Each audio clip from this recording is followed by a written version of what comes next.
My husband and I were in Canary Islands on a trip that our daughter gifted us. During this joyful journey, something unexpected happened. We ran into my ex-fiancé, who is a doctor, along with the friends who stole him from me. They looked down on us and started talking badly about us. But when my husband asked, "Do you know who I am?" everything changed for them, and their lives took a turn for the worse. I'm Jenna, 51 years old, living with my husband, Julian. Our daughter, Maud, has become independent and is busy with her work and love life. She visits us occasionally and shares different stories, which makes us happy because she seems to be leading a fulfilling life. Maud is not Julian's child. Her real father passed away from illness when Maud was just 5 years old. It was a deeply sad time for us, and it took a long time to recover. However, thanks to a certain person, we were able to enjoy life again, though that same person would later betray us. 20 years ago, my husband suddenly collapsed and was rushed to the hospital for emergency care. A few months later, he passed away. At first, I couldn't accept this reality and spent my days in deep sadness, barely able to take care of Maud. Working was out of the question. My mother, who came to help from my parents' home out of concern, suggested that I see a psychiatrist. Dr. Austin, the psychiatrist who treated me, was incredibly understanding and kind. He and his father ran the clinic together, treating many patients as a two-person team. It was always busy because of the number of people needing help, but despite everything, Dr. Austin showed concern for Maud, who had suddenly lost her dad, and suggested she attend sessions with me. I was so caught up in my own problems that I didn't realize Maud was also hurting. I blamed myself, thinking I was a failure as a mom and wondering if things would be better if I weren't around. It's easy to lose sight of everything when you suddenly lose a partner you've been with for years. Dr. Austin never dismissed my feelings. He gave me medication and also provided emotional support. He told me, "Please come in right away if anything happens. If it's hard to come to the clinic, please call this number." He handed me a business card with his phone number on it. At first, I thought it might be a bother to call him, but I also knew I might need it in desperate times. Once, when I was feeling so low that I considered leaving this world and leaving Maud behind, I called Dr. Austin for help. He listened to my tearful words without interrupting, offering advice and encouragement that greatly relieved me. Just as I was about to hang up, he said, "If it's okay with you, I can give you my ID so you can send me messages." We started exchanging messages, and thanks to that, I gradually began to feel better. The days when I didn't think about my late husband became more frequent, and I eventually recovered enough to return to work. I sent Dr. Austin a message of gratitude, thanking him for everything. Then, to my surprise, he replied, "Jenna, if it's all right with you, I'd like to be there for you in your personal life too." I was shocked. I never imagined Dr. Austin had feelings for me. He said, "I understand you're a widow and heartbroken, but to be honest, I fell in love with you at first sight. I really like you and would never leave you. Would you consider being in a relationship with me?" His sudden confession took me by surprise. I wasn't aware of his feelings and couldn't believe he would want to pursue a relationship with a patient. Dr. Austin is handsome and well off, so I couldn't understand why he would be interested in a single mother like me. I shared my honest thoughts with him, but he assured me, "You're the only one for me. I can't even think about other women." Hearing this, and considering how much he had supported Maud and me, I decided to start dating him. In hindsight, it was risky for a doctor to pursue a relationship with a patient, especially someone like me, living far from the world of luxury. But despite these concerns, we continued our relationship for about a year. "I want to support Jenna and Maud for life," Austin said when he proposed. After discussing it thoroughly with Maud, we happily got engaged. Austin was very affectionate toward Maud, and they even went to the park together on weekends. One day, at the park, I met Kate again. Her mom, Sydney, and Austin were chatting the whole time. Austin was also great at getting along with the other moms, which made me trust him completely. Even though we weren't married yet, he was already involved with the mom friends, and I thanked him for that. Austin just laughed and said, "That's normal. Once we're married, it's the natural thing to do." I thought Austin was truly wonderful. Then one day, in the middle of our happy life, Kate said something that caught me off guard. She told me that Austin was going to be her dad soon, just like he was going to be Maud's dad. I was stunned for a moment but brushed it off, thinking it was just a child's imagination. Austin was great with kids, and I figured Kate just liked him and was pretending. So I didn't think much of it. But that night, everything changed. Austin told me, "I'm sorry, but let's forget about the marriage." I was confused and immediately asked him why. He confessed, "Actually, I've fallen for someone else." Maud's words flashed through my mind, and I asked, "Don't tell me it's Sydney, Kate's mom." Austin froze, his face turning pale. Seeing his reaction, I realized he had planned to break up with me without mentioning Sydney. It shocked me that he would go after a married woman, especially the mother of Maud's friend. I felt betrayed and pleaded with Austin, trying to hold back my tears. But he cut me off, shouting, "Shut up." I was stunned by his sudden change. Luckily, Maud was staying at my parents' house at the time. Austin then added, "Sydney is more beautiful than you, and we're more physically compatible. Besides, you've been rejecting me lately because of Maud." I couldn't believe he chose Sydney for such shallow reasons. Whether Austin initiated it or Sydney did, it didn't matter, they both had crossed a line. As I tried to process everything, Austin made a cruel remark, saying he was drawn to the idea of being with a grieving widow. "I liked the way you looked, even though your clothes and hair were a bit shabby. But it was your appearance as a widow that really attracted me. I wanted to control you." It was awful to realize that he never loved me for who I was. He continued, "I kept treating you because I didn't want another doctor to take you away. It was a mistake that you recovered so well. Maybe it's thanks to my skills as a doctor. I should have made sure you kept coming to the hospital." I was shocked and couldn't understand what he was saying. As Austin continued his hurtful words, I quickly became disillusioned with him. I had had enough and said, "Let's break up, and you'll pay compensation for breaking off the engagement." Austin looked surprised for a moment, but seemed eager to be with Sydney. "I'm a doctor, and money is no problem for me. Here, take it. With your poor appearance, you should go to a beauty salon. But since you'll be a single mother now, maybe not." And so, my relationship with the despicable Austin ended. I also demanded compensation from Sydney. She said, "Since you're a single mother, you'll need money. Fine, I'll donate this to you. In return, I'll take Austin without any hesitation. Bye, greedy poor person." I was never particularly close to Sydney, but I never imagined her character could be this bad. At this point, it seemed those two were a perfect match for each other. In fact, I even thought it was probably for the best that Sydney took Austin away.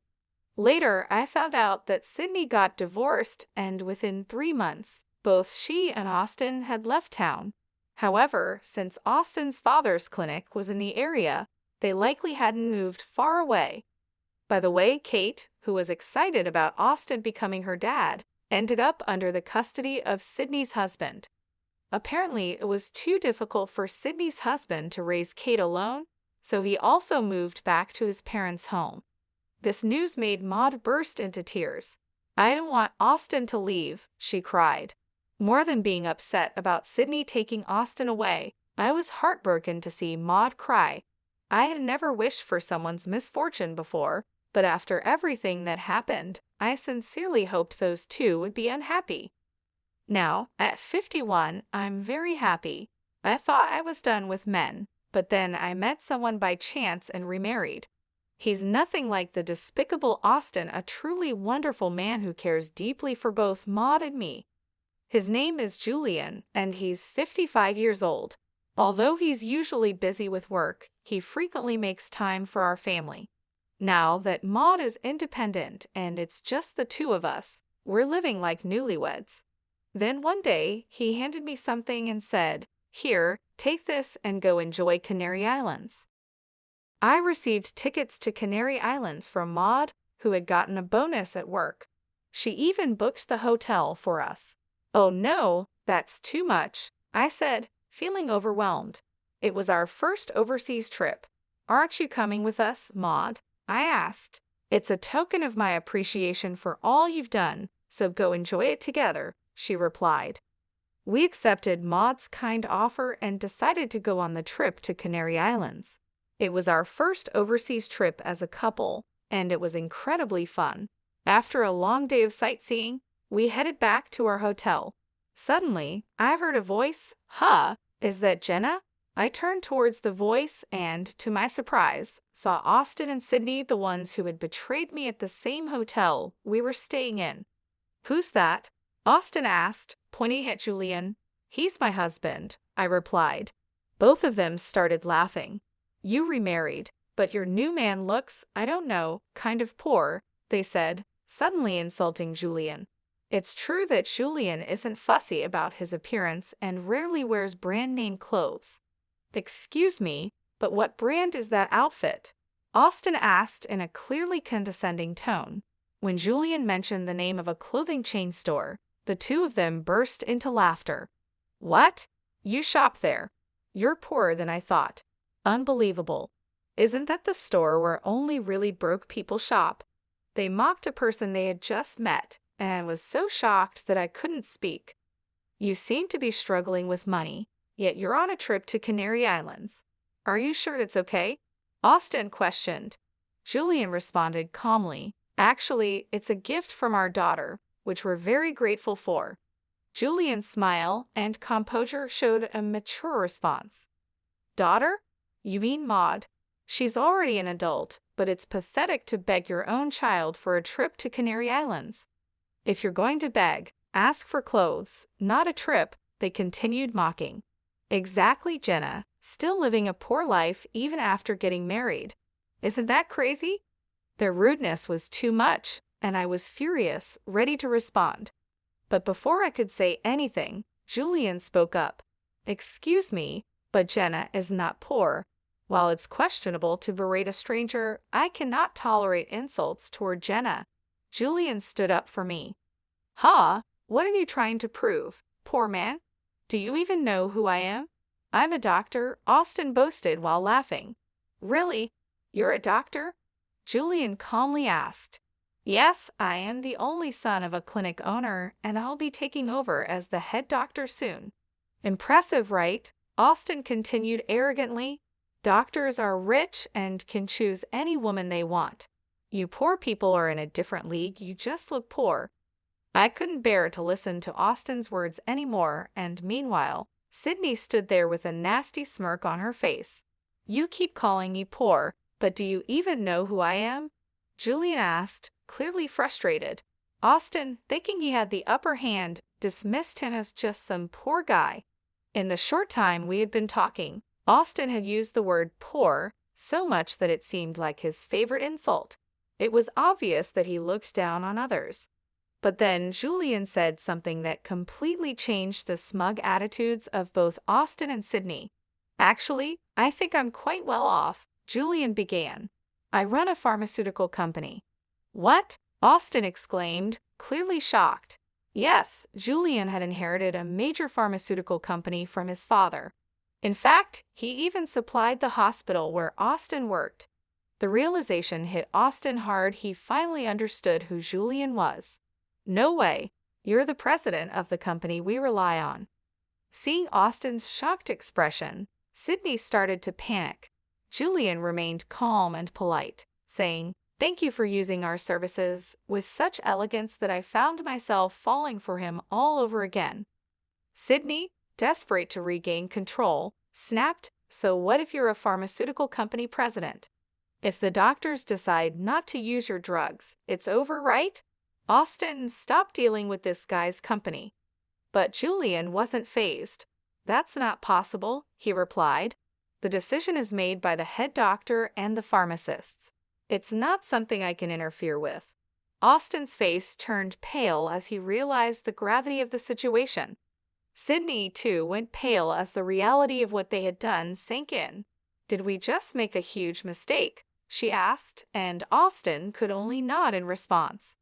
Julian continued, "I've had a long relationship with your father. We've played golf together and shared meals. Our relationship has grown from just a business one to a friendship." Hearing this, Austin deeply bowed and apologized. "I'm so sorry. I'll speak to my father, the head doctor, about this." Meanwhile, Sydney stood there in a daze, and Austin looked utterly defeated. "That's not going to work," Julian said calmly. "The moment you insulted Jenna, I started recording everything." He had sensed the hostility in the air and had begun recording the conversation on his phone right away. "I really am sorry," Austin stammered. "I shouldn't have called you poor." He was apologizing profusely now. Julian approached him, his voice firm. "Jenna has told me before that her ex-fiancé was a jerk, the worst kind. And now, here you are, with Maud's friend's mom, still insulting Jenna. There's a limit to how much you can disrespect someone." Julian's words hit Austin hard, leaving him speechless. Both Austin and Sydney fell completely silent, realizing the full extent of their mistake. I felt a wave of happiness as Julian stood up for me, and his courage inspired me to confront Austin and Sydney as well. Ever since they got together, I had always thought Austin was just right for Sydney, cheating while having a child and insulting people without a second thought. "You two are perfect for each other with your terrible characters," I said, my voice steady. "So thank you, Sydney, for taking such a lousy man off my hands." The two of them probably never expected me to speak up like that. I continued, "And what kind of nerve do you have, insulting someone you've just met, especially on a vacation? My husband, no less, calling him poor and whatnot. How old are you both? Is your mind all right? To anyone watching, you two seem like the crazy ones." At my words, I saw a hint of realization cross their faces. "No, we were just drunk," Sydney stammered. "And seeing you after so long, looking so happy, she trailed off, trying to excuse their behavior. "Such an excuse is unacceptable," I replied firmly. "So being drunk excuses anything. And what does it matter if I looked happy? It's sad that you can't be happy for someone else's happiness." Julian addressed them calmly but firmly. "We might never meet again, but don't ever say such terrible things again." With those parting words, we walked away, leaving them standing there, still trying to apologize. As we left, I could hear them saying, "I'm really sorry," over and over. Julian, still angry, decided to send the recording he had made to Austin's father. Not long after, Austin's dad called. After Julian explained the situation, it was clear that Austin's father was furious. Having met him a few times, I knew he was a strict man, and this news would not sit well with him. I could easily imagine Austin facing the wrath of his father. After their conversation, Austin's dad called us to apologize and said he would deal with Austin. Then he hung up. For Austin and Sydney, it must have been the worst Canary Islands trip ever. If they hadn't confronted us that day, we could have been enjoying ourselves at the hotel instead. A few days later, something unexpected happened. Austin's dad, along with Austin and Sydney, showed up at our house. Sydney was wearing light makeup, and both of them had noticeably red faces, clearly embarrassed. "We are truly sorry for what we did," they apologized sincerely. Acknowledging that they had wronged us, they offered a substantial amount of money as compensation. At first, we refused, but they insisted, so we accepted it. After that, the three of them left. Later, Austin's dad told Julian that Austin and Sydney had gotten divorced. It turned out that Austin's father had pressured them into it.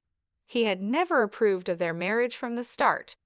Moreover, Austin was supposed to take over the family clinic, but that plan was now off, and he even faced a salary cut. As for Sydney, I didn't know what became of her afterward, but I recently heard a rumor that she was spotted working in a mature women's delivery service, looking quite haggard and struggling. Who could have imagined such an ending for someone who abandoned her child and stole her classmate's mom's fiancé? But I thought it was their responsibility to deal with the consequences of their actions. As for us, we felt upset after that incident, but after a good night's sleep, we felt refreshed and enjoyed the rest of our Canary Islands trip. When we told Maud about our experience, she laughed and said, "That's a good example of the kind of adult not to become." Indeed, I thought it was for the best that we had split up with Austin, especially for Maud's sake. Now, we're planning our next family vacation, eagerly looking forward